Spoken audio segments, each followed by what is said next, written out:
En montant à cet instant à la tribune, je me suis posé la question de savoir ce que je venais faire ici, de ce que nous venions faire ici. Et je me disais que nous serions sans doute plus utiles dans nos circonscriptions auprès de nos concitoyens. Parce qu'il faut bien l'avouer, Monsieur le Premier ministre, ça n'est pas un débat auquel vous nous conviez aujourd'hui. De débat, il ne peut y en avoir. Il a suffi qu'un seul prenne seul les décisions pour tous, vienne devant les plateaux de télévision les annoncer, et ces mesures sont en voie d'être mises en œuvre d'ores et déjà. Donc de débat, il n'y en a pas. Et ça n'est pas vous faire injure, Monsieur le Premier ministre, de vous dire que vous êtes ici, en quelque sorte, pour faire le service après-vente du Président de la République. Depuis un an, qu'avez-vous réellement amélioré dans la gestion de la crise? Depuis un an, nous n'avons cessé de vous alerter, de réclamer davantage de transparence, davantage d'anticipation, davantage de concertation. À ce triangle vertueux, vous avez opposé le cercle vicieux, inconstance, précipitation, confusion, matinée d'autosatisfaction. La mise en scène des annonces du président hier soir en est encore une triste illustration. Quel est le sens donné à un débat aujourd'hui au Parlement, dans l'urgence, alors que tout est déjà décidé d'en haut et déjà annoncé? Quel sens donner au vote qui suivra ce débat? Aucun. Aucun. Loin de nous l'idée de minimiser évidemment les difficultés d'exercer les responsabilités, les vôtres, dans ce contexte actuel. Oui, gouverner en temps de Covid est complexe. Nous commençons à avoir du recul sur cette maladie. Des inconnus demeurent sur les modes de transmission, sur l'apparition des variants. Mais plus les décisions sont difficiles, plus il faut les faire partager, y associer le plus grand nombre. C'est le contraire de ce que vous faites. C'est le contraire. Et si nous sommes en guerre, pourquoi ne pas avoir organisé l'Union nationale? Nous vous avions tendu la main, vous ne l'avez pas saisie. C'est vraiment au 1er avril qu'aujourd'hui. Et la blague du jour est cette mauvaise mascarade. Vous nous avez convoqués du jour pour le lendemain. Que vous ne respectiez pas l'Assemblée est une chose, mais permettez-nous au moins de respecter nos propres groupes. Impossible de se réunir, impossible de faire revenir tout le monde, impossible de se dédire des engagements déjà pris. Cette réunion est une honte pour le Parlement français. Elle ne sert à rien, elle n'aura aucune conséquence. Tout est décidé et nous ne sommes invités qu'à venir vous acclamer. Vous vous en passerez.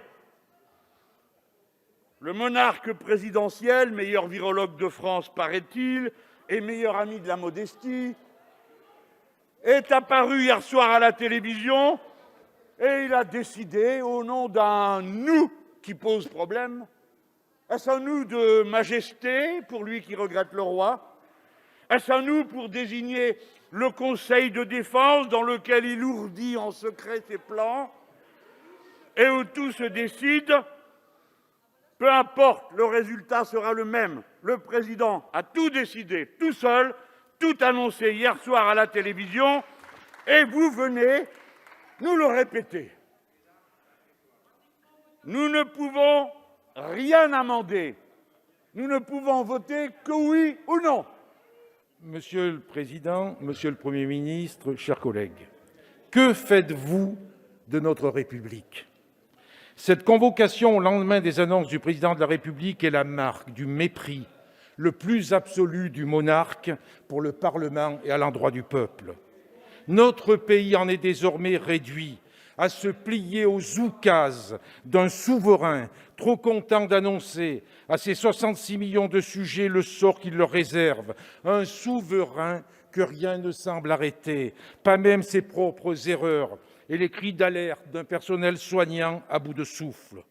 Voter sur des mesures déjà annoncées a-t-il une quelconque signification?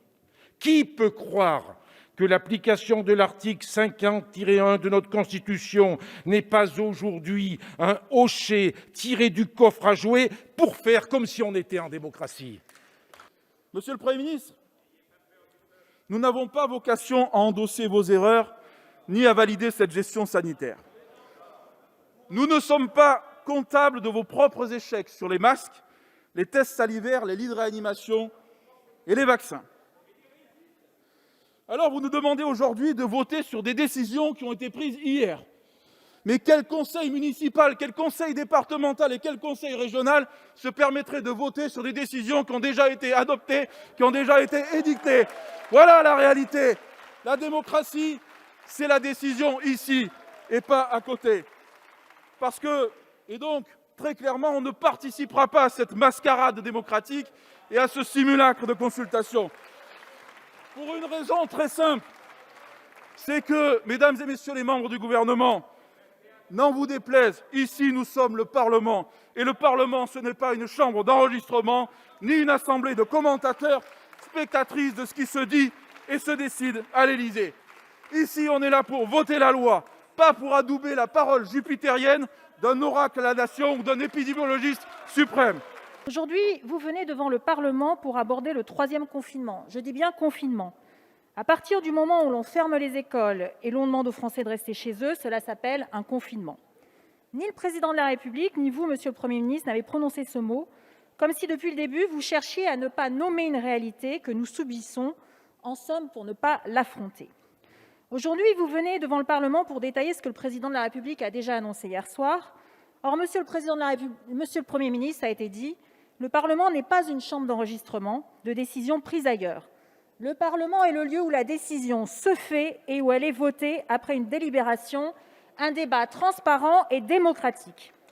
Mais depuis le début de cette crise, le Président de la République semble vouloir faire de la santé publique l'un de ses domaines réservés, ce qui est contraire à la Constitution. Avec le débat de ce jour, vous voudriez nous faire avaliser cette situation.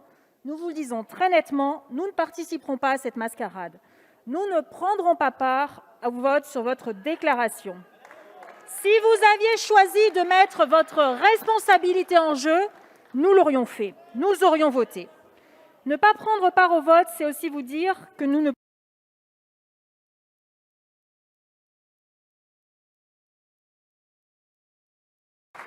La parole est à Monsieur Pascal Brindeau pour le groupe UDI indépendant et pour 10 minutes.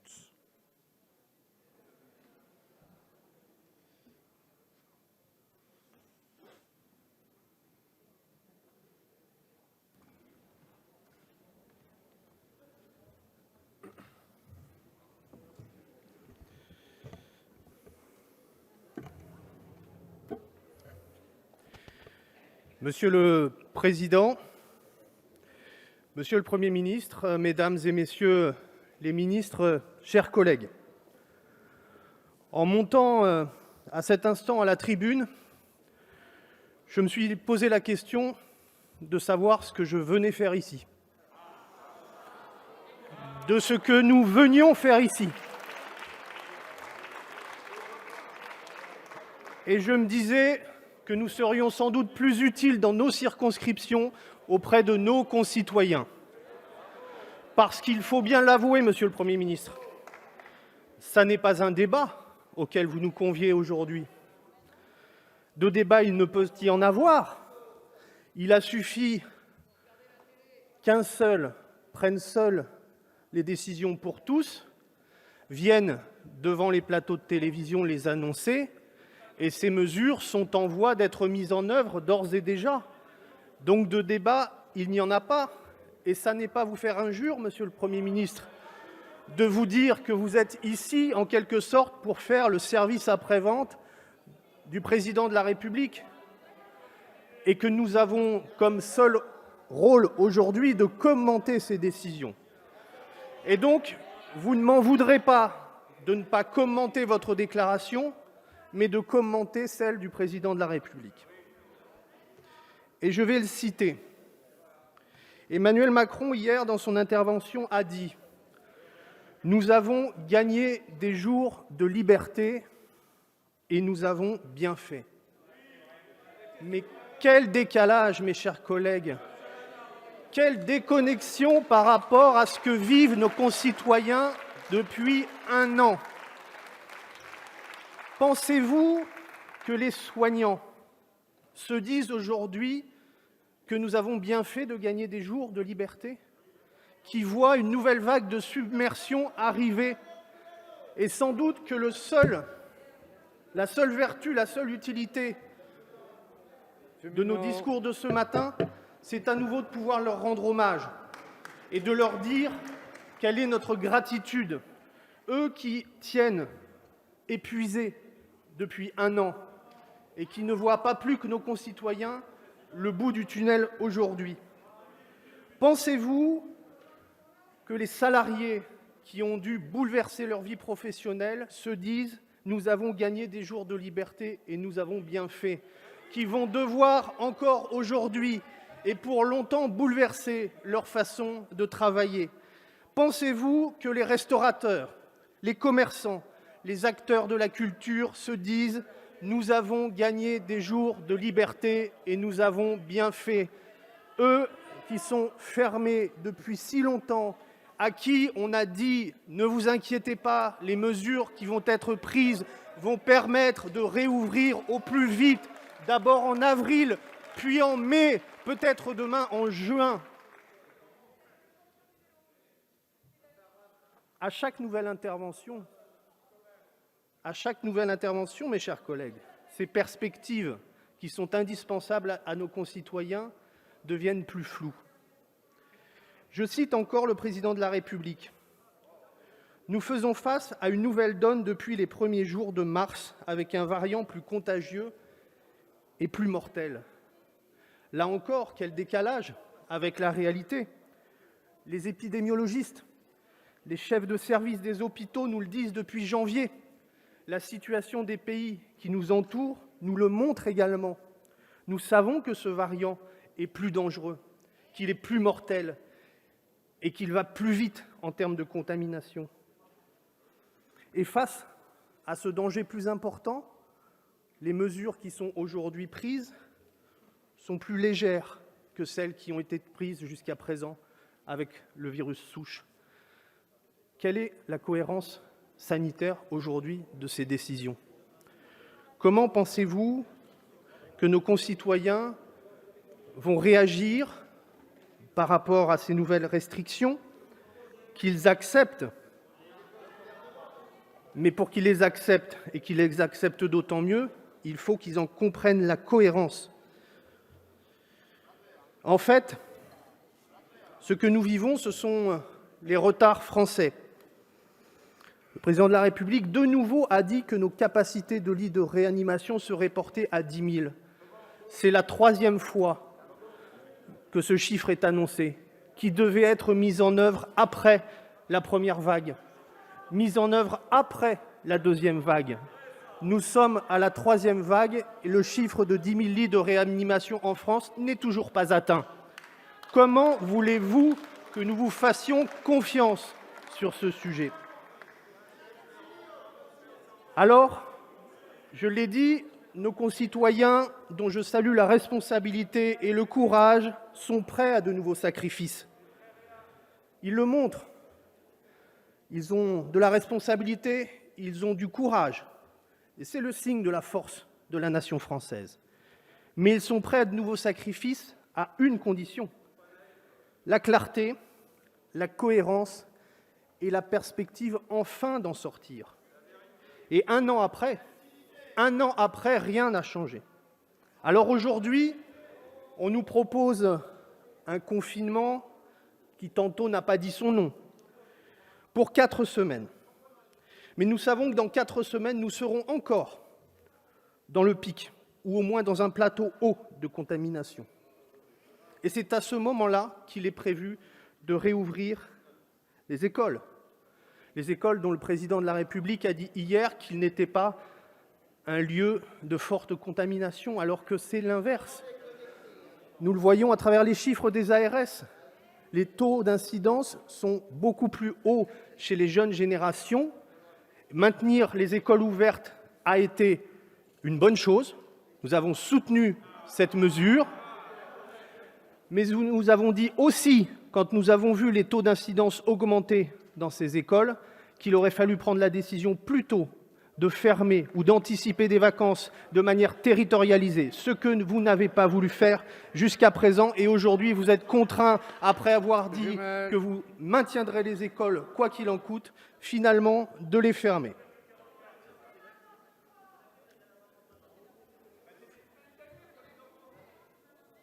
La dureté de la crise sanitaire nous éclaire aussi sur la réalité de la crise politique et démocratique que nous vivons. Nous souffrons en réalité en France d'une trop grande verticalité des décisions, d'une suradministration de leur mise en œuvre. Depuis le début de la crise, Monsieur le Premier ministre, beaucoup sur ces bancs ont plaidé pour des solutions territorialisées, pour des solutions adaptées, plus dures là où le virus circulait plus légères et plus respectueuses des libertés de nos concitoyens là où il circulait moins. La solitude des choix, la confiscation du débat, c'est ça aussi le mal français. En témoigne aujourd'hui ce débat qui n'en est pas un. En réalité, c'est une mascarade de débat auquel nous sommes conviés, mascarade auquel les députés du groupe UDI et indépendants ne veulent pas se laisser enfermer. C'est la raison pour laquelle ils ne participeront pas au vote qui est prévu à l'issue de ce débat.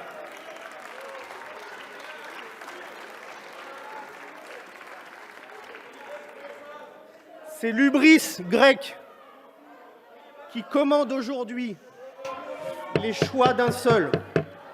C'est cette hubris qui a conduit Icare à se brûler les ailes. Merci, monsieur le député. La parole est à monsieur le président Bertrand Pancher pour le groupe Liberté et Territoires. Et pour 10 minutes, nous l'écoutons, s'il vous plaît. Monsieur le Président, Monsieur le Premier ministre, Mesdames, Messieurs les ministres, chers collègues, depuis un an, les Français sont éprouvés lourdement par cette crise. Depuis un an, ils subissent aussi durement les conséquences de la gestion de cette crise. Et avant toute chose, je veux leur rendre un hommage appuyé. Dans leur immense majorité, les Françaises et Français ont fait preuve d'un grand sens civique, d'une patience à toute épreuve. Ils ont accepté les limitations de leur liberté, sans broncher. Ils prennent sur eux depuis maintenant plus d'un an. Certains de nos concitoyens, nombreux, sont en grande souffrance. Je pense à cet instant à celles et ceux qui ont eu la douleur de perdre un proche, parfois sans pouvoir faire leur travail de deuil. Je pense à celles et ceux qui gardent les séquelles de la maladie depuis des mois, ceux qu'on appelle maintenant les Covid longs. Je pense aux larmes versées, combien de dépressions, de Français épuisés, de jeunesse perdue, combien de vies brisées. Nous savons que les conséquences de cette épidémie seront aussi psychologiques, tant les traumatismes sont profonds pour les commerçants fermés, les acteurs de la culture, de l'événementiel, pour les personnes âgées isolées, pour les étudiants. Je pense aussi à ces hommes et femmes qui sont en première ou deuxième ligne, les premiers de corvée, personnel de santé, EHPAD, soins à domicile, enseignants, fonctionnaires, salariés mobilisés, agriculteurs, pompiers. Je ne peux les citer tous, ils se reconnaîtront. Et je veux leur exprimer à nouveau notre gratitude et notre confiance. C'est grâce à eux que notre pays a tenu. Notons d'ailleurs que toutes les déclarations pour améliorer la reconnaissance parfois financière de ces professions au regard de leurs utilités collectives tardent encore à se concrétiser. Eux aussi sont au bout du rouleau. Combien de médecins, d'infirmiers, d'aides-soignantes ont quitté l'hôpital, abattus, à bout de force. Je le disais, les Français, Monsieur le Premier ministre, dans leur ensemble, subissent lourdement la crise et les conséquences de sa gestion erratique. Depuis un an, nous avons une meilleure connaissance de ce virus. Des avancées scientifiques majeures ont été accomplies, même si la France est restée en marge des grandes innovations. Depuis un an, qu'avez-vous réellement amélioré dans la gestion de la crise ?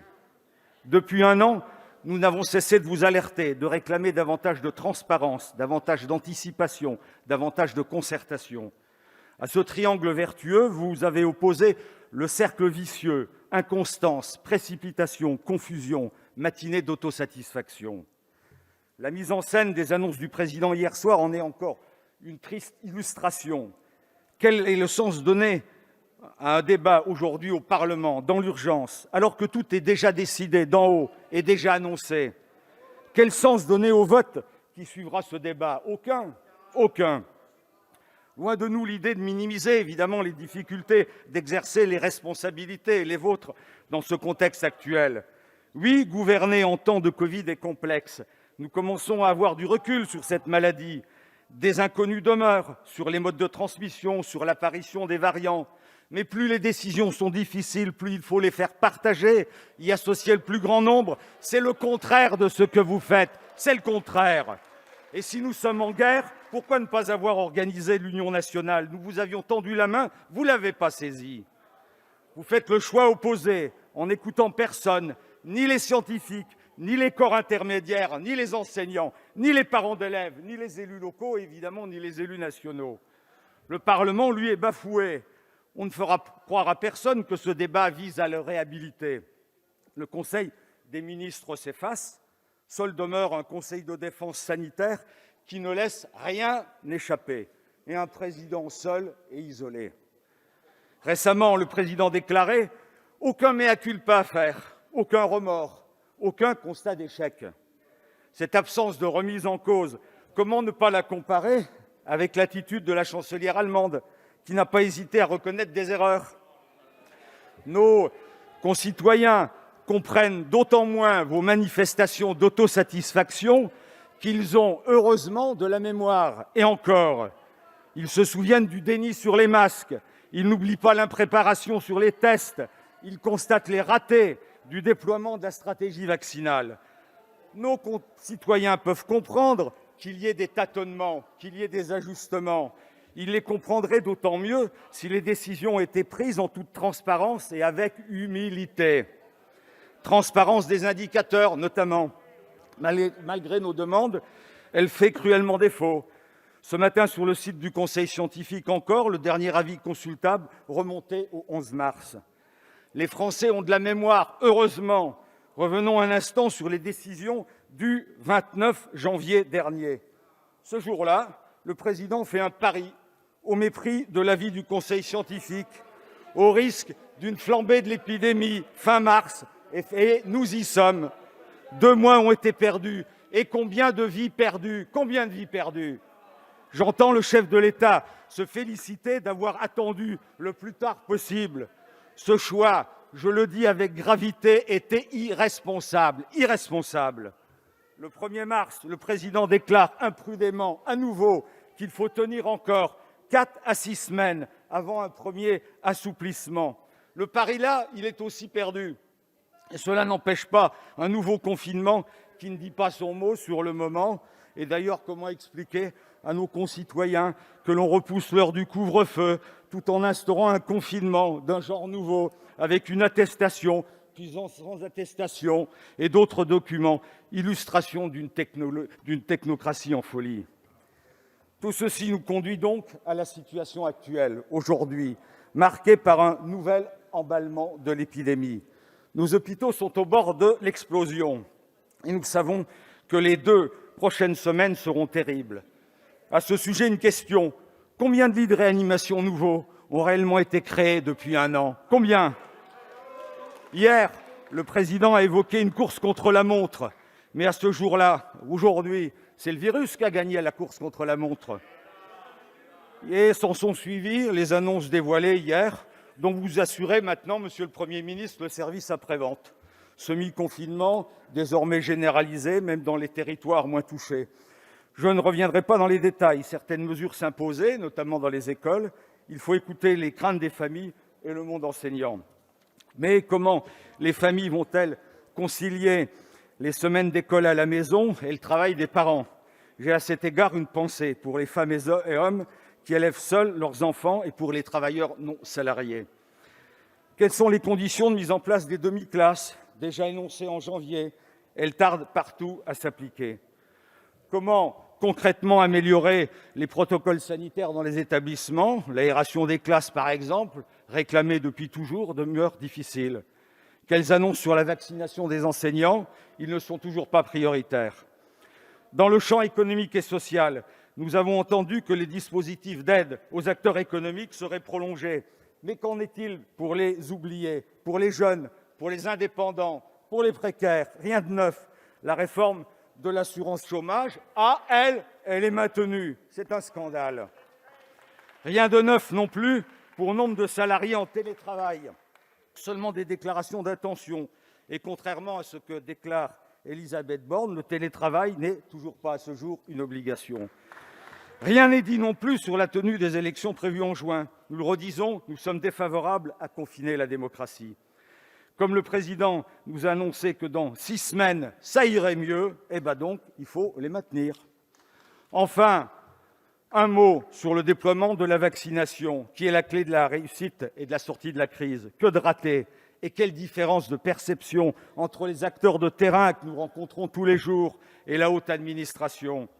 Encore un exemple, il y a 13 jours, Monsieur le Premier ministre, vous annonciez que la totalité des plus de 50 ans seraient vaccinés, mi-mai. Le Conseil scientifique, lui, estime incertaine la tenue de ce calendrier. Hier, le président confirmait d'ailleurs en creux que cet objectif ne serait pas tenu. Les obstacles sont les mêmes. Le nombre de doses disponibles, la capacité à organiser la vaccination efficacement et de manière coordonnée. Aujourd'hui, notre pays est affaibli, exsangue. Ses perspectives dans un avenir proche sont floues. Mais n'en doutons pas, il se redressera. Ce pays se redressera car il s'est toujours relevé grâce aux Françaises et aux Français. Pour ce faire, il devra se réinventer, créer un nouveau modèle de développement enfin humain, par une démocratie plus transparente, plus à l'écoute, plus vivante. Notre pays doit s'y préparer et cela passera par une organisation beaucoup plus décentralisée, agile, moins monolithique, par une révolution girondine. C'est le choix inverse que vous avez fait et dans lequel vous persistez. Je l'ai dit, ce débat n'est qu'une parodie. Le vote que vous nous demandez est un vote de confiance alors que vous avez créé les conditions de la défiance. Le Parlement est un paillasson. Comme en octobre dernier, nous faisons donc le choix de ne pas participer à ce simulacre. Merci, Monsieur le Président.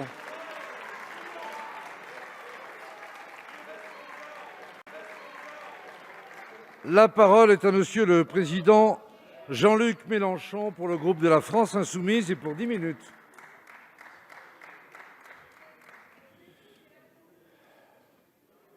Président, ministre, collègues, c'est vraiment au 1er avril qu'aujourd'hui.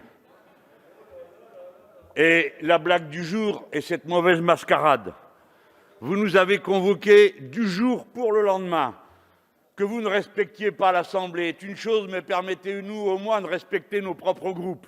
Impossible de se réunir, impossible de faire revenir tout le monde, impossible de se dédire des engagements déjà pris.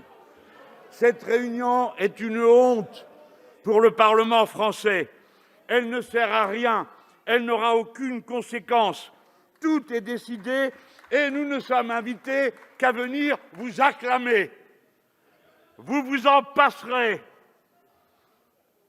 Le monarque présidentiel, meilleur virologue de France, paraît-il, et meilleur ami de la modestie, est apparu hier soir à la télévision et il a décidé, au nom d'un « nous » qui pose problème, est-ce un « nous » de majesté, pour lui qui regrette le roi?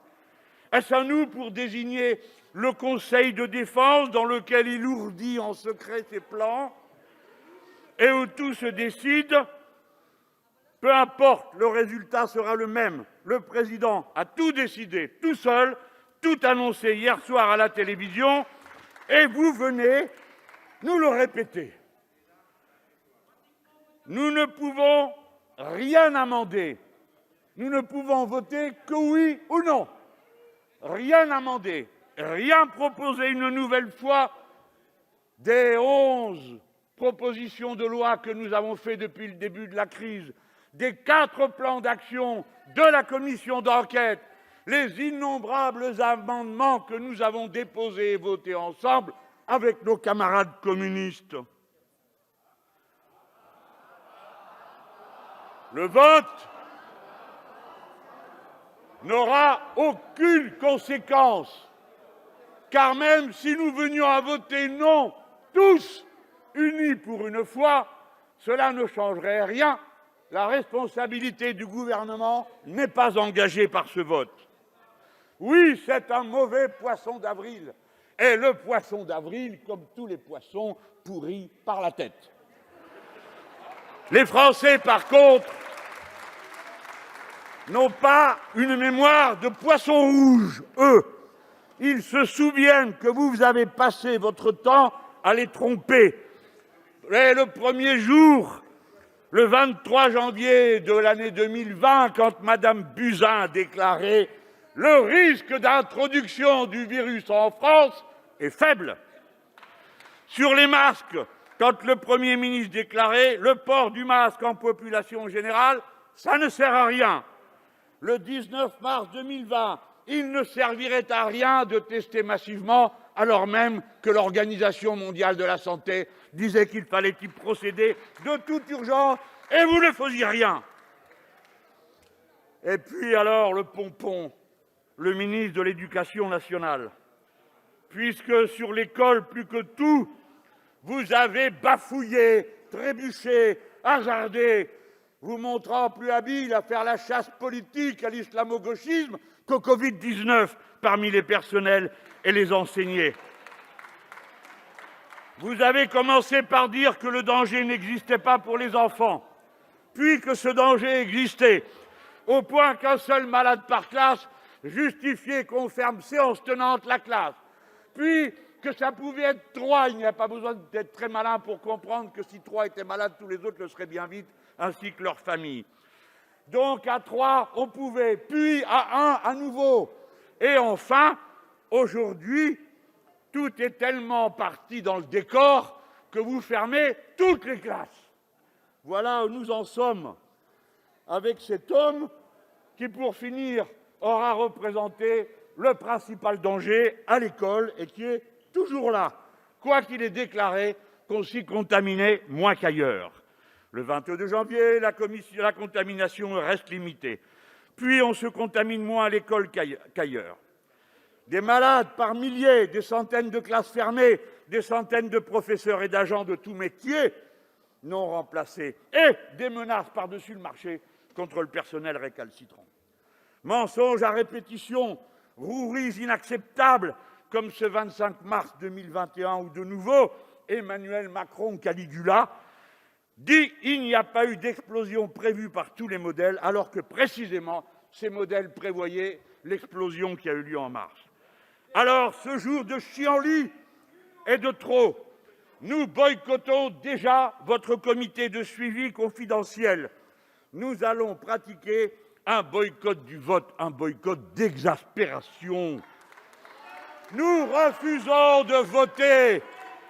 Nous ne sommes pas votre public voué à vous acclamer. Nous en avons assez de voir l'Assemblée exclue de la discussion sur la stratégie à mettre en œuvre contre la pandémie. Nous en avons assez du mauvais suspense de ces déclarations de jour et de nuit du président qui parle souvent pour ne rien dire et seulement pour se montrer. Vous avez annulé la discussion prévue au Parlement en janvier dernier sur l'organisation des stratégies sanitaires face à la pandémie.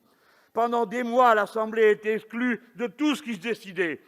Pas consultée pour la mise en place du couvre-feu à 20h, pas consultée pour l'avance du couvre-feu à 18h, pas consultée sur la décision de ne rien faire de plus en janvier dernier, pas consultée sur les nouvelles mesures pour les 16 départements. Vous nous demandez de voter uniquement pour amnistier vos fautes. Nous avons fait notre devoir de parlementaires en vous alertant à chaque étape sur la deuxième vague et la nécessité de planifier le déconfinement en mars 2020. Vous avez ricané. Nous vous avons alerté sur la nécessité de lever les brevets sur les vaccins. Nous l'avons fait il y a 1 an et vous êtes toujours rendus au même point de voter contre dans les réunions internationales, tout en signant de manière inepte et irresponsable des tribunes dont vous ne pensez pas un seul mot. Nous vous avons alerté sur l'urgence d'organiser des alternatives sérieuses au confinement. Vous avez ricané. Nous vous avons alerté sur le fait que le virus allait muter. Je me suis fait trier pour la cause. Sur la 4e vague psychologique, en janvier dernier, pareil, ricanement et roulement de tambour du garde champêtre à intervalles réguliers. Point final.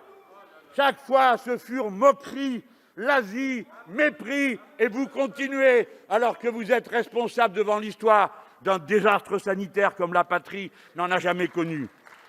Vous avez laissé la vague monter en aggravant tout. La dernière loi de financement de la sécurité sociale retire encore 800 millions du budget d'économie pour l'hôpital public. À cet instant, des lits continuent à être fermés. Vous annoncez hier par la voix du président 10 000 lits et il faudrait qu'on se batte les flancs de joie. Ça fait 4 000 de moins que la dernière annonce. Alors les lits apparaissent, disparaissent, reviennent, partent. En fait, vous n'en pensez pas un mot. Vous dites une chose et vous faites le contraire. Et vous vous moquez du monde. Maintenant, aucun recrutement de professeurs ou d'assistants d'éducation, contrairement à l'Italie qui en a embauché 84 000. Aucun purificateur d'air mis dans la moindre salle de classe, ni même dans cet hémicycle, alors que cette machine existe, qu'elle est efficace et qu'elle est produite en France. Pas de mise à disposition des masques FFP2. Rien pour accélérer la campagne de vaccination. Et vous continuez à refuser, au nom de Johnson et Johnson et Johnson, le vaccin russe qui, lui, n'a pas de nom. Il s'appelle Sputnik, comme le premier satellite. Et j'ai vu que M. Ciotti disait comme moi dorénavant, l'idéologie dans la crise sanitaire, c'est de l'obscurantisme et rien d'autre. Rien fait pour organiser la société du roulement. Savez-vous dorénavant et depuis hier soir dans quel désarroi vous avez plongé des milliers de familles qui avaient organisé leurs vacances, qui doivent dorénavant organiser leur présence à la maison, non seulement pour maintenant, mais dans le moment où vous enverrez les plus petits à l'école primaire, tandis que les plus grands resteront au collège, resteront à la maison. Les gens ne savent plus de quel côté se tourner. Ils savent par contre que leurs droits au chômage vont être abattus. Ils savent par contre que même avec le chômage partiel, ça ne fera pas le total de la pauvre paye avec laquelle déjà ils n'arrivaient pas à faire face aux dépenses qui leur sont imposées. Savez-vous que vous prétendez avoir gagné du temps de liberté? Il n'y a que vous pour croire que c'était un monde de liberté, que celui où tous les magasins sont fermés et où à 18h il faut rentrer à la maison au coucouche panier, parce que sinon vous mettez 1/10 d'un SMIC comme amende. On continue de fermer des lits d'hôpitaux. La liberté n'a été gagnée que par la production et l'accumulation. Nous n'avons pas gagné du temps de liberté. Nous avons perdu du temps de nettoyage de l'air, de vaccination. La France, aujourd'hui, comme toute l'Europe, a confié son sort à une bureaucratie misérable, incapable d'organiser la vaccination, au point que l'Organisation mondiale de la santé vous reproche une lenteur inacceptable. J'achève. Gens de santé et d'enseignement, de culture, chômeurs livrés à la violence de votre réforme, vous dit par ma voix et celle de mon groupe, sa colère et son dégoût, nous ne voterons pas. Merci, Monsieur le Président. Merci, Monsieur le Président. La parole est à Monsieur André Chassaigne, pour le groupe de la Gauche démocrate et républicaine et pour 10 minutes.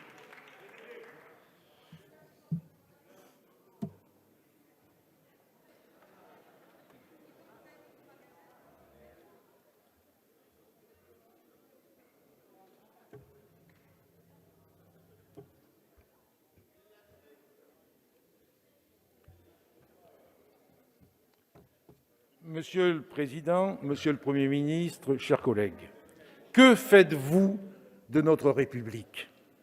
Cette convocation au lendemain des annonces du Président de la République est la marque du mépris le plus absolu du monarque pour le Parlement et à l'endroit du peuple. Notre pays en est désormais réduit à se plier aux oukases d'un souverain trop content d'annoncer à ses 66 millions de sujets le sort qu'il leur réserve, un souverain que rien ne semble arrêter, pas même ses propres erreurs et les cris d'alerte d'un personnel soignant à bout de souffle. Voter sur des mesures déjà annoncées a-t-il une quelconque signification? Qui peut croire que l'application de l'article 50-1 de notre Constitution n'est pas aujourd'hui un hochet tiré du coffre à jouets pour faire comme si on était en démocratie? Depuis un an, Notre pays reste englué dans une crise sanitaire qui semble sans fin. Des territoires entiers sont abandonnés à leur sort, comme en Outre-mer ou en Seine-Saint-Denis. Depuis un an, vous décidez seuls, sans tenir compte des avis et des propositions de l'opposition. Tout au plus, faites-vous mine de nous informer quand tout est déjà étalé à la une des médias. Et comble du comble, hier au soir, le président ose nous dire que ces décisions et ces échecs sont le fruit de choix collectifs, alors qu'ils sont celui d'un pilotage solitaire, d'erreurs d'appréciation et d'entêtement coupable. Depuis le début de cette crise, le président de la République, l'ensemble du gouvernement et la majorité ne cessent de nous répéter avec une arrogance désormais récurrente qu'ils ont raison, toujours raison, qu'ils prennent les meilleures décisions, tandis que s'accumulent des décès évitables. Nous sommes ici aujourd'hui pour commenter les nouvelles restrictions annoncées par le président de la République pour 4 semaines au moins. Oui, pour commenter. Il y a 4 semaines, le même demandait aux Français de tenir encore 4 à 6 semaines avant un assouplissement de ces restrictions prises. La dégradation de la situation sanitaire était pourtant prévisible. À l'anticipation, vous avez préféré l'attentisme et une gestion au fil de l'eau. Ce manque d'anticipation, nous le retrouvons dans la stratégie vaccinale. La montée en charge de la vaccination n'est toujours pas au rendez-vous. Mais à chaque effondrement de preuves, vous répondez par une salve de promesses. Il y a 48 heures, ici même, le ministre de la Santé, épaississant jour après jour le mensonge, osait affirmer que nos voisins ne faisaient pas mieux que nous. La vérité, c'est qu'au regard du nombre de doses administrées pour 100 personnes, la France se classe à la 21e place. Est-ce digne de la 6e puissance économique du monde? Alors que nous propose le président de la République pour faire face à ce désastre, à son propre échec? La fermeture des crèches et des écoles pour 3 semaines et 1 mois pour les collèges et lycées. Un effort de tous les soignants, alors que depuis 1 an, ils sont à bout de souffle et n'ont eu en échange que droit à de belles paroles. L'ouverture de nouveaux lits de réanimation pour atteindre l'objectif de 10 000, alors que l'objectif depuis 1 an s'avérait inatteignable. La systématisation du télétravail, alors qu'elle reste au bon vouloir des employeurs. La fermeture de tous les commerces dits non essentiels. Et cela, pourquoi? Parce que l'acte de foi du roi Soleil n'a pas suffi à briser la courbe des contaminations. Après l'épisode calamiteux des masques et celui non moins funeste des tests, l'échec de votre stratégie vaccinale est patente.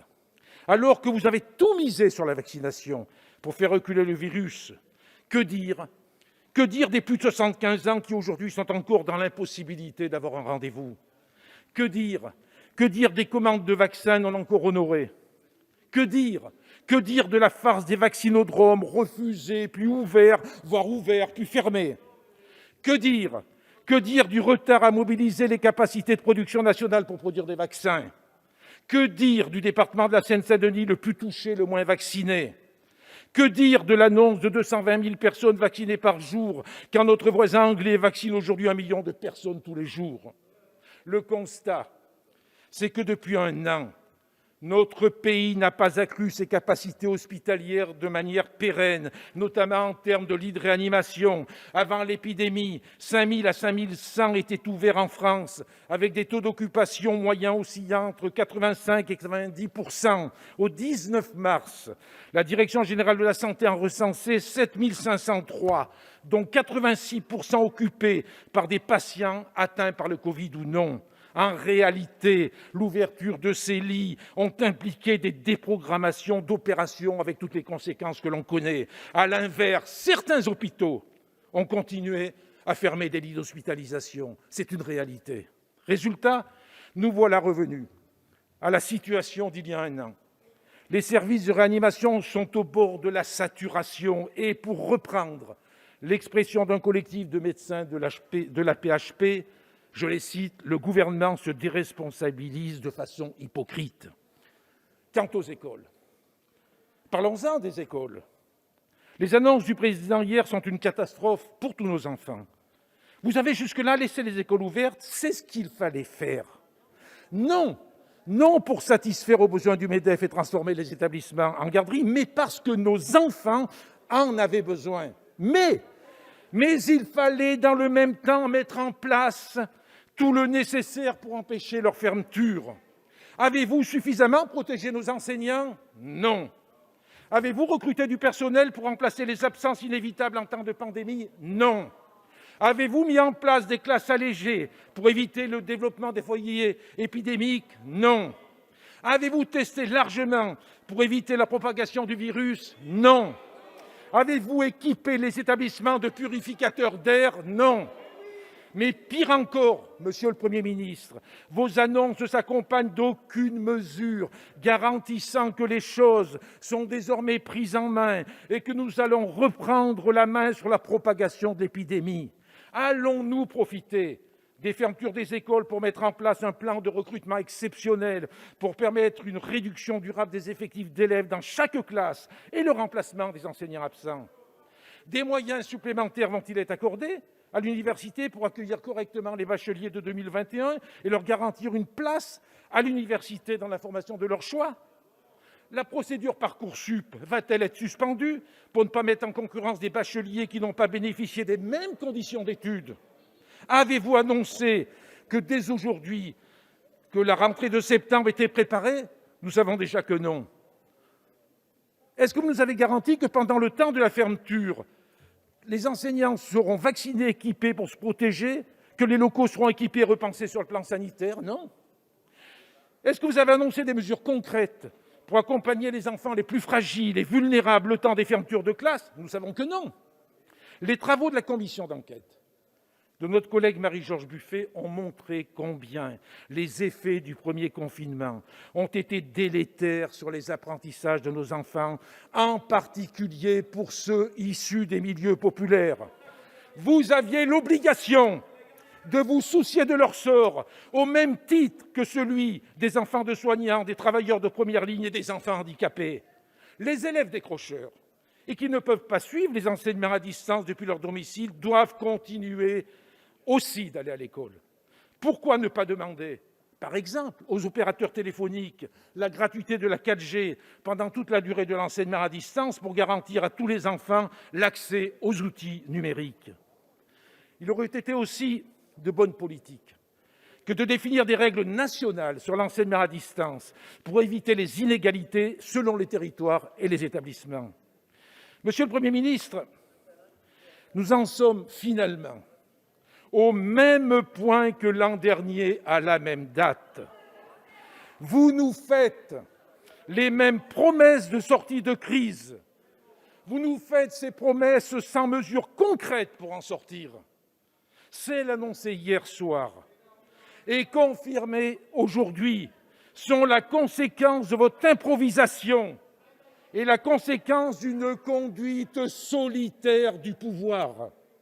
Vous nous mettez une fois encore devant le fait accompli de décisions prises la veille pour le lendemain, de décisions prises sans consultation démocratique préalable, de décisions prises sans préparation. Les oppositions, toutes les oppositions, voire plus, vous ont fait des propositions sérieuses qui auraient mérité d'être étudiées, qui auraient mérité d'être débattues. Nous aurions pu bâtir collectivement une sortie de crise à la hauteur. Vous voulez continuer à décider seuls. Alors, nous vous laisserons seuls pour plébisciter les décisions déjà prises. Merci, Monsieur le Président. La parole est à Monsieur le Président Damien Abad pour le groupe Les Républicains pour 20 minutes.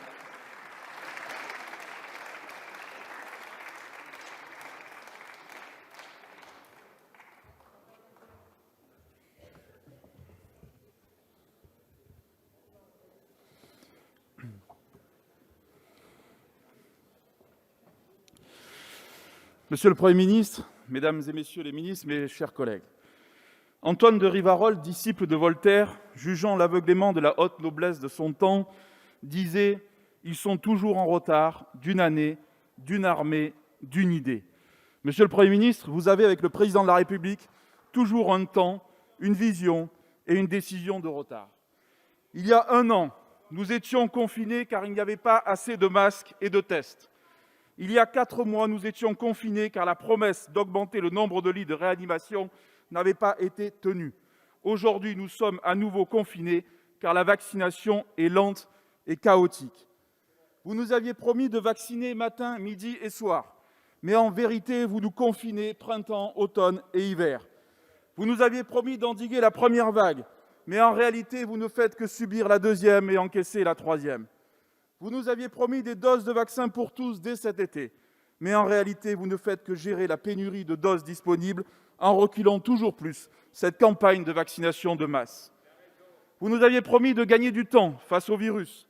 Mais en réalité, vous avez perdu du temps et même du terrain dans la bataille contre l'épidémie. Vous nous aviez promis de la clarté, de la cohérence, de la constance. Mais en réalité, vous n'avez fait que naviguer à vue entre arrogance, confusion et revirement. Vous nous aviez promis même la stratégie de la tortue française, dépassant le lièvre américain, britannique ou israélien, parti trop vite selon vous. Mais en réalité, vous êtes enfermés dans la stratégie de l'escargot, se classant péniblement à la 50e place du classement mondial de la vaccination.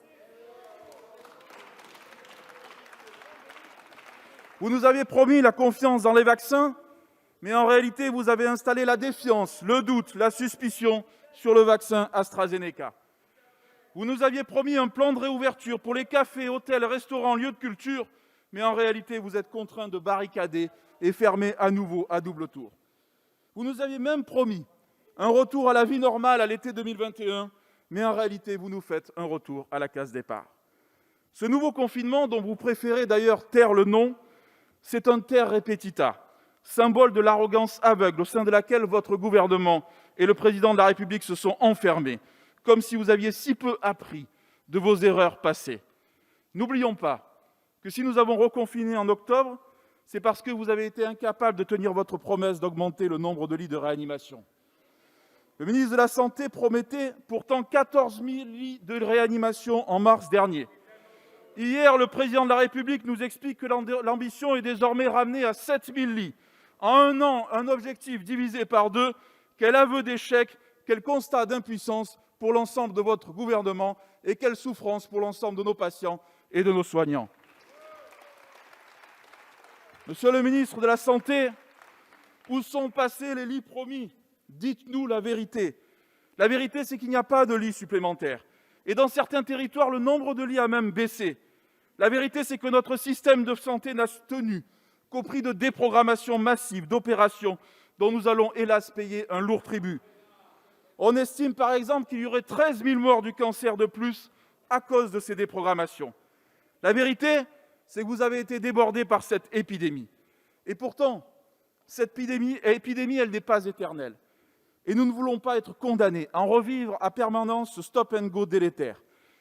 Les Français n'en peuvent plus de ce sempiternel « je confine, je déconfine, je reconfine ». Ce qu'ils veulent, c'est en finir avec cette crise sanitaire. Malheureusement, nous avons compris que la sortie de crise ne sera pas possible avant la fin de l'été.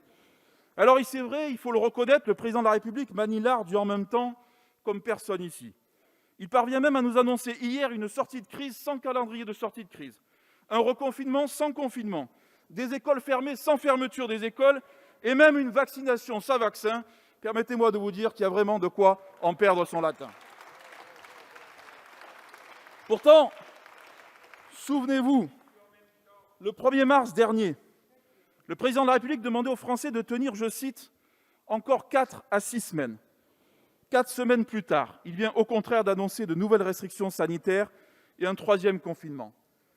Désormais, pour sortir de cette crise sanitaire, il va falloir assumer vos échecs, combler le fossé abyssal entre vos promesses et la réalité et arrêter de vous défausser de vos propres responsabilités.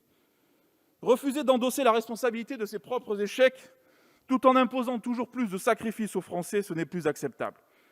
Parce que ce n'est pas la faute des soignants, mais celle du gouvernement si nous n'avons pas été capables d'augmenter nos lits de réanimation. Ce n'est pas la faute des Français, mais votre propre responsabilité si nous sommes incapables de réaliser une vaccine de masse dès aujourd'hui. Au fond, les Français vous demandent une seule chose, vacciner. Vacciner encore et vacciner toujours. Alors c'est vrai que c'est ce que vous dites, mais malheureusement ce n'est pas ce que vous faites. Hier encore, quelques heures avant les annonces présidentielles, le préfet de police de Paris annonçait une baisse de 25% du nombre de vaccins disponibles dans la capitale la semaine prochaine. Aujourd'hui encore, Monsieur le Premier ministre, au moment où vous étiez en train de vous exprimer ici à la tribune et de vous gargariser de votre stratégie vaccinale, l'OMS dénonce, je cite, « la lenteur inacceptable de la vaccination en France et en Europe ».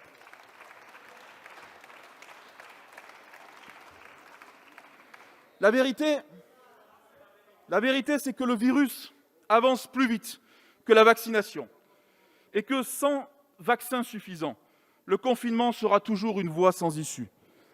Votre stratégie de vaccination, ce n'est plus un pari perdu, c'est une bérésina sanitaire. Jusqu'à maintenant, nous connaissions la stratégie du « en même temps ». Désormais, nous découvrons la stratégie du « à contretemps » permanent. Et force est de constater que depuis le début, vous avez constamment un temps de retard. Cette stratégie du contretemps permanent, elle a un coût sanitaire, économique, social et humain. Vous nous vantiez un monde plus agile et plus disruptif, et on vous découvre en réalité prisonnier des lenteurs bureaucratiques et des lourdeurs administratives, tétanisé par les conséquences potentielles de vos décisions. Le président de la République nous explique que nous sommes en guerre, mais il a laissé les soignants et les Français totalement désarmés. Manque de masques, manque de tests, de gants, de blouses, de surblouses, de lits de réanimation, manque de kits de séquençage et désormais manque de vaccins. Alors oui, nous souhaitons que ce nouveau confinement serve au moins à être utile, qui permette de vacciner un maximum de Français, et notamment ceux qui sont en première ligne, les soignants bien sûr, mais aussi les enseignants et l'ensemble des publics qui reçoivent du public, comme le demande notre président Christian Jacob. Et comme le réclamait Nicolas Sarkozy, nous devons vacciner, et oui, matin, midi et soir. La vaccination est notre seule porte de sortie. C'est le seul moyen d'en finir avec ce virus qui a endeuillé près de 100 000 familles françaises, à qui je pense tout particulièrement aujourd'hui. Et depuis la fin du mois de janvier, c'est 20 000 morts supplémentaires. C'est aussi, bien sûr, cette vaccination le seul moyen de retrouver une vie normale, de tourner la page de cette crise sanitaire qui éreinte les soignants, qui angoisse les familles, qui inquiète les parents pour l'avenir de leurs enfants, qui met à mal notre économie et qui mine le moral des Français. Sans une vaccination réussie, ce sont les soignants à qui je veux encore une fois rendre hommage ici, qui encaissent de plein fouet cette reprise de l'épidémie. Sans une vaccination réussie, c'est l'éducation de nos enfants qui en pâtit durement, car ne nous y trompons pas. Ce n'est pas seulement 15 jours de fermeture de nos écoles, collèges et lycées, c'est malheureusement bien souvent une année scolaire entière qui s'en trouve fragilisée. Sans une vaccination réussie, ce sont les restaurants, les bars, les cinémas, les boîtes de nuit, les salles de sport qui sont condamnés à rester désespérément porte close. Sans une vaccination réussie, ce sont les festivals qui ne pourront pas se tenir cet été, et c'est la vie sportive, culturelle, associative de notre pays qui reste durablement entravée. Hélas, vous êtes en train de rater complètement cette vaccination des Français. C'est une faillite sur les commandes, sur les acquisitions, sur la production, sur l'acheminement, sur la diffusion et même sur l'exécution. Et comme cela ne suffisait pas, le président de la République a décidé le 15 mars dernier de suspendre le vaccin AstraZeneca 24 heures avant l'avis de l'OMS, 72 heures avant celui de l'Agence européenne du médicament. En prenant une telle décision, Monsieur le Premier ministre, totalement prématurée, vous avez redonné du crédit aux anti-vax et rompu la confiance des Français dans ce vaccin. Et bien sûr que c'est vrai. Et chaque jour sur le terrain, nous le constatons. Nos médecins, nos pharmaciens, nos infirmiers constatent chaque jour des annulations de rendez-vous vaccinaux un peu partout quand le nom AstraZeneca est évoqué. D'ailleurs, le président de la République entretient un immense flou sur cette avancée de la vaccination.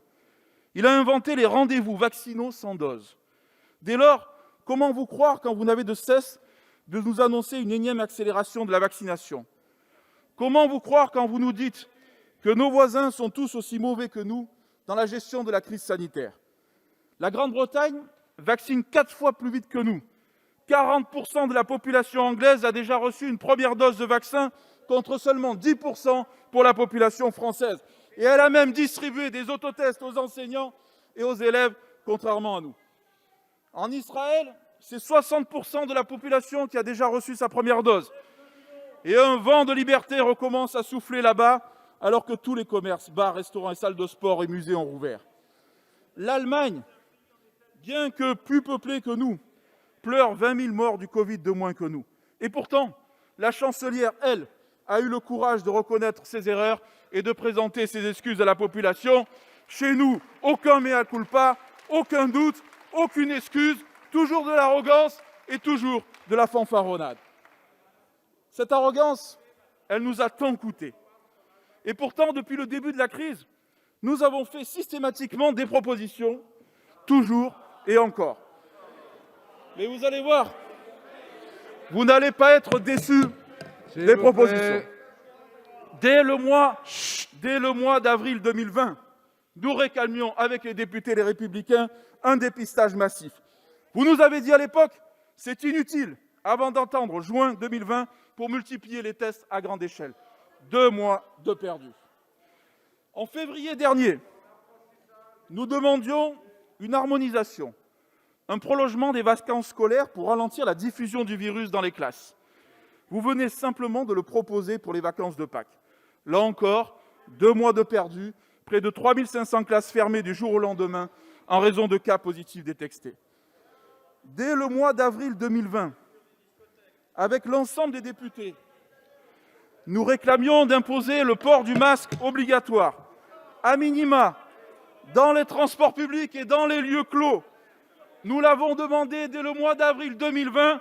Vous avez attendu le 20 juillet, 3 mois de perdu, 3 mois de perdu pour les Français. Voilà nos propositions et voilà vos retards par rapport à nos propositions. Et continuons, puisque vous avez l'air d'aimer ça, continuons ensemble. Pourquoi est-ce qu'en France, que les tests antigéniques et les tests salivaires ont mis le plus de temps à être homologués? J'ai demandé avec notre groupe Les Républicains des tests salivaires partout dès le mois de décembre dernier. Vous avez attendu mars pour les déployer dans les écoles. Là encore, 3 mois de perdu. En janvier dernier, nous avons demandé des vaccinodromes. À l'époque, votre ministre de la Santé se disait hostile aux vaccinodromes avant que vous ne changiez de pied en ouvrant en avril. Là encore, 3 mois de perdu. Dès le mois d'avril 2020, nous demandions que les enseignants et les élèves, avec Patrick Hexel, soient testés chaque semaine pour éviter que le virus ne se propage à l'école. Vous avez attendu janvier dernier pour annoncer un protocole de test à grande échelle dans nos écoles. 9 mois de perdu.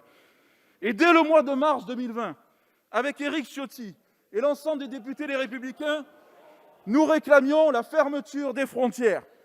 Pendant des semaines, vous nous avez rétorqué que c'était impossible et que le virus n'avait pas de passeport, avant finalement de faire marche arrière et d'accéder à notre requête le 30 janvier dernier seulement. 10 mois de perdu, monsieur le Premier ministre, 10 mois de trop, 10 mois de lassitude, 10 mois d'épuisement, 10 mois pour rien. Voilà, si vous aviez suivi nos propositions, la réalité que nous aurions pu affronter cette crise sanitaire.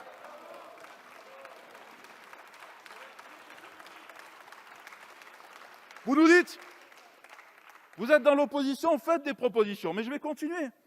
En juin dernier, on a fait une proposition de loi ici même.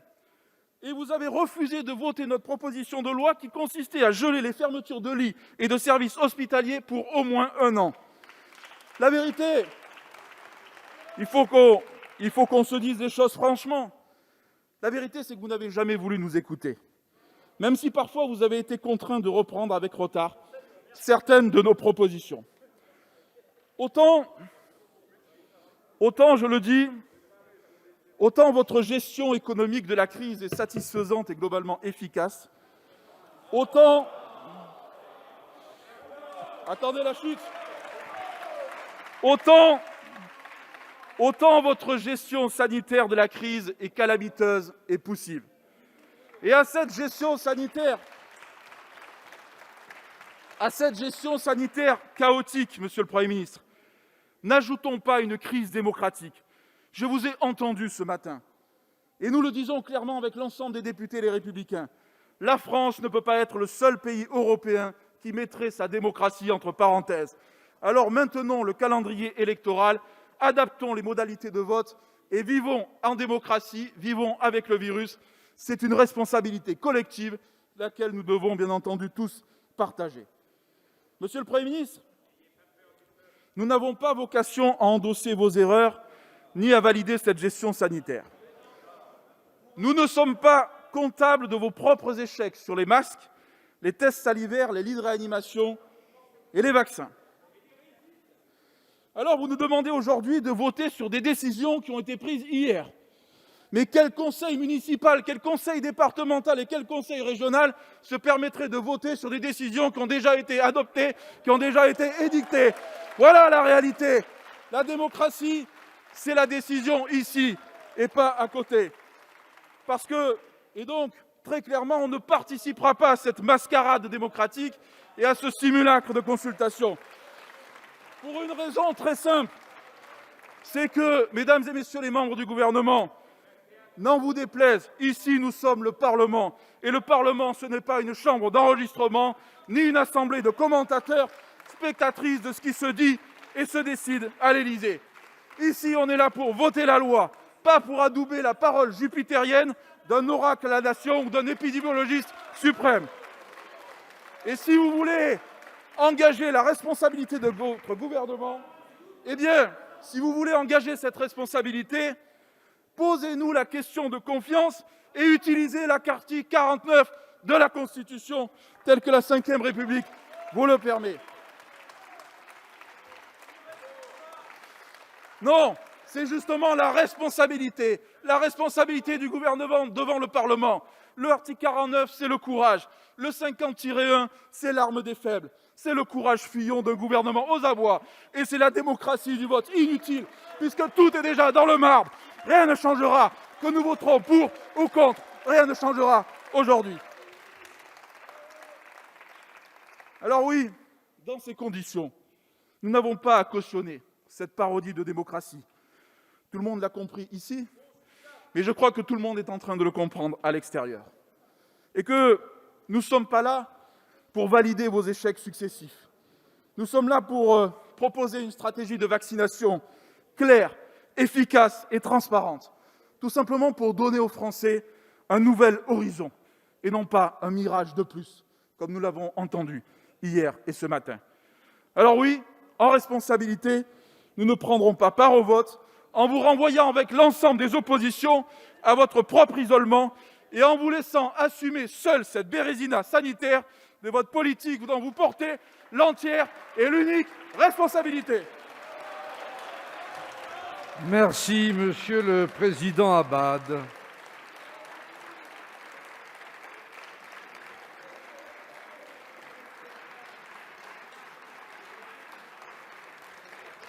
La parole est à Monsieur le Président Patrick. La parole est à Madame la Présidente Valérie Rabault pour le groupe socialiste et apparenté pour 10 minutes. Monsieur le Président, Monsieur le Premier ministre, Mesdames et Messieurs les ministres, mes chers collègues, pas un mot de compassion du Président de la République hier soir pour les 95 667 personnes qui sont mortes du Covid dans notre pays. Pas un mot pour les 400 000 personnes qui ont été hospitalisées ou qui le sont encore. Pas un mot pour les 4,6 millions de nos concitoyens qui ont été infectés par le coronavirus. Pas un mot pour celles et ceux qui subissent encore les effets du Covid long. Aussi, c'est à elles et à eux et à tous leurs proches que je voudrais penser en cet instant. Présider la France, la gouverner, ce n'est jamais s'abstenir d'empathie pour les Français. Présider la France et la gouverner, c'est partager le destin de nos concitoyens et donc s'associer aussi aux blessures qu'ils subissent. Aujourd'hui, vous venez devant le Parlement pour aborder le 3e confinement. Je dis bien confinement. À partir du moment où l'on ferme les écoles et l'on demande aux Français de rester chez eux, cela s'appelle un confinement. Ni le Président de la République, ni vous, Monsieur le Premier ministre, n'avez prononcé ce mot, comme si depuis le début, vous cherchiez à ne pas nommer une réalité que nous subissons, en somme pour ne pas l'affronter. Aujourd'hui, vous venez devant le Parlement pour détailler ce que le Président de la République a déjà annoncé hier soir. Or, Monsieur le Premier ministre, ça a été dit, le Parlement n'est pas une chambre d'enregistrement de décisions prises ailleurs. Le Parlement est le lieu où la décision se fait et où elle est votée après une délibération, un débat transparent et démocratique. Mais depuis le début de cette crise, le président de la République semble vouloir faire de la santé publique l'un de ses domaines réservés, ce qui est contraire à la Constitution. Avec le débat de ce jour, vous voudriez nous faire avaliser cette situation. Nous vous le disons très nettement, nous ne participerons pas à cette mascarade. Nous ne prendrons pas part au vote sur votre déclaration. Si vous aviez choisi de mettre votre responsabilité en jeu, nous l'aurions fait, nous aurions voté. Ne pas prendre part au vote, c'est aussi vous dire que nous ne pouvons cautionner la manière avec laquelle vous gérez cette crise. Bien sûr, la situation est d'une incroyable complexité et aucune réponse évidente n'existe. Mais c'est justement parce qu'elle est complexe qu'elle devrait vous inciter à une réflexion partagée. Sincèrement, le président de la République pense-t-il être plus intelligent que la chancelière allemande qui prend la peine de débattre 7 heures durant avec les présidents de région pour élaborer un consensus, qui prend la peine de faire voter toutes ses décisions par le Bundestag et qui déplore aujourd'hui 20 000 morts de moins que nous, alors que l'Allemagne compte 17 millions d'habitants de plus? Pourquoi nos élus qui font fonctionner la République du quotidien, les maires, les présidents de conseils départementaux ou de région, sont-ils si peu associés à vos décisions, alors que depuis cette crise, ils pallient les nombreuses carences de l'État? Ne pas prendre part au vote aujourd'hui, c'est souligner votre irresponsabilité face à la science, et je pèse mes mots. Monsieur le Premier ministre, le 28 janvier, j'ai été horrifiée, je vous le dis, horrifiée par les projections que vous avez glissées dans votre présentation à la page 16, très exactement. D'ailleurs, je ne vous ai questionné que là-dessus. Depuis, ces projections m'obsèdent, je dois bien l'avouer, parce que je sais qu'elles montraient que nous allions dans le mur. Désormais, il est trop tard, et le mur, nous sommes en train de nous le prendre. Le 18 mars, ces projections avaient disparu de votre présentation, comme s'il ne fallait pas montrer qu'elles étaient en train, malheureusement, de se réaliser. Alors non, vous ne pouvez pas dire que l'augmentation actuelle des contaminations est subite et imprévue. Le président de la République ne peut pas dire, comme il l'a fait hier soir, « nous sommes entrés dans une nouvelle course de vitesse ». Tout ceci était clairement prédit dans les projections de janvier, et vous avez sciemment décidé de ne pas en tenir compte. La réalité est qu'aujourd'hui, la France est le 5e pays de l'Union européenne, avec le plus fort taux d'incidence après l'Estonie, la Pologne, la Hongrie et la République tchèque. Ne pas prendre part au vote aujourd'hui, c'est vous dire que nous ne croyons plus à vos annonces. Comment leur accorder du crédit quand aucune de vos annonces précédentes ne s'est réalisée? Le 3 décembre dernier, vous annonciez que 15 millions de personnes seraient vaccinées avant le printemps, Monsieur le Premier ministre, pas à la fin du premier semestre. Le printemps, c'est fin mars. Comme chacun sait, le printemps, c'est fin mars. Fin mars, nous y sommes. 8 millions de personnes sont vaccinées ou ont une première dose quand vous en aviez annoncé 15 millions. Le 1er mars, le président de la République parlait pourtant de tenir, je le cite, 4 à 6 semaines avant que ça aille mieux. Le 3 mars, le porte-parole du gouvernement déclarait qu'on retrouverait une vie, je le cite, plus normale dès la mi-avril. En réalité, la seule chose que nous retrouverons en avril, c'est le confinement version 3. Dernier exemple, au début de l'année, vous avez annoncé 1 million de tests dans l'éducation nationale pour le mois de janvier. Personne n'en a vu la couleur.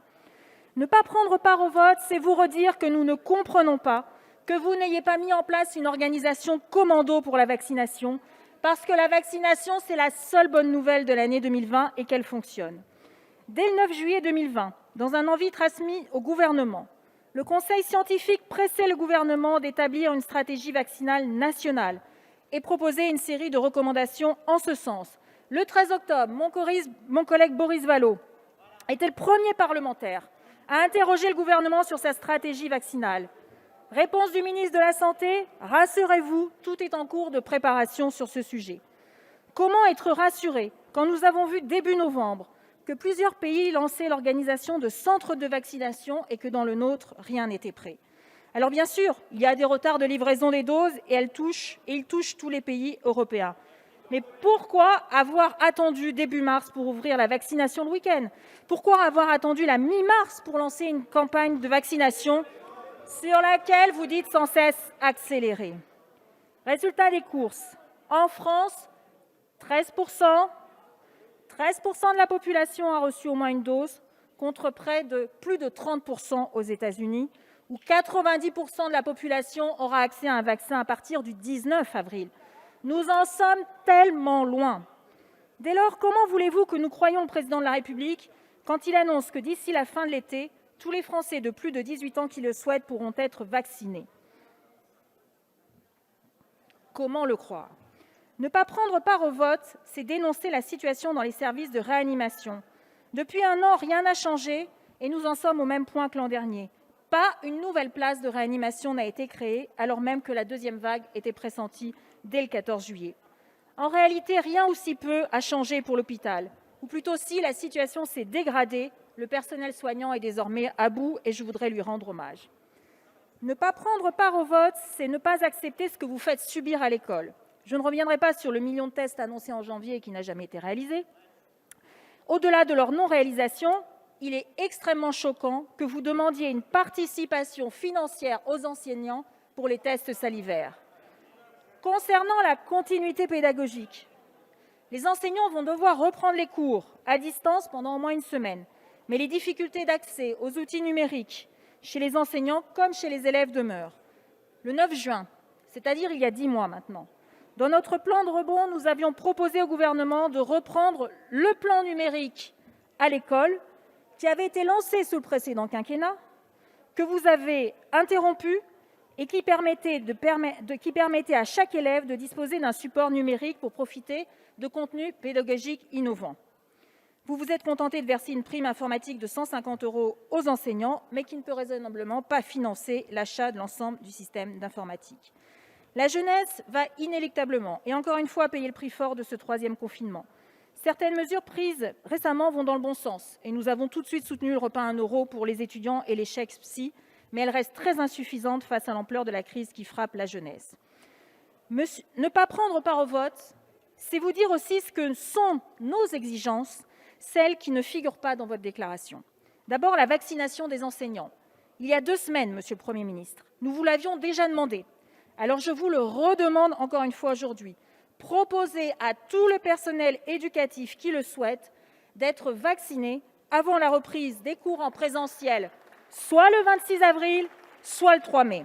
Ensuite, pour les réanimations, nous voulons le détail des déprogrammations que vous mettrez en œuvre pour espérer libérer les 5 000 places qui ont été annoncées hier soir. Cela va forcément se faire au prix de la santé d'autres concitoyens des hôpitaux. Nous vous demandons donc de nous indiquer comment vous allez créer 5 000 places nouvelles en 3 semaines. 3e demande, nous voulons avoir chaque semaine une comparaison du nombre de nouvelles contaminations et celle de la projection qui avait été établie le 28 janvier.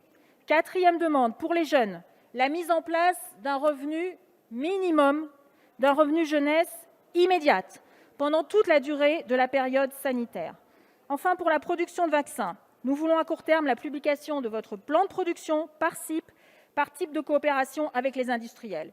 Au-delà, vous devez soutenir la levée des brevets et considérer le vaccin comme un bien commun universel.